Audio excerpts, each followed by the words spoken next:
বাবা মা ভাই বোনকে অত্যাচার করতেছে, প্রতিবেশীরাও অত্যাচারের শিকার, এ লোকে নামাজ রোজা সহ অন্য আমল করলে কোনো লাভ হবে কিনা।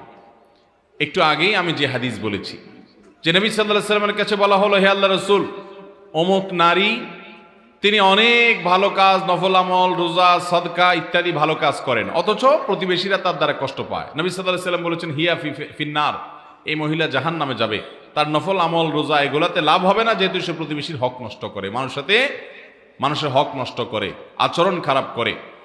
আবার আরেকজনকে বলা হলো, আল্লাহ রাসূল, অমুক লোকটা তিনি অনেক বেশি নফল আমল টামল করতে পারে না, মেইন ফরজ কাজগুলো শুধু করে, তবে তার প্রতিবেশীরা তার দ্বারা কষ্ট পায় না, সে সবার অধিকার করে সচেতন।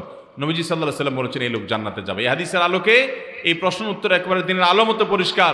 কেউ যদি মানুষের হক নষ্ট করে, তার ব্যক্তিগত নফল আমল এগুলো তাকে জান্নাতে নিতে পারবে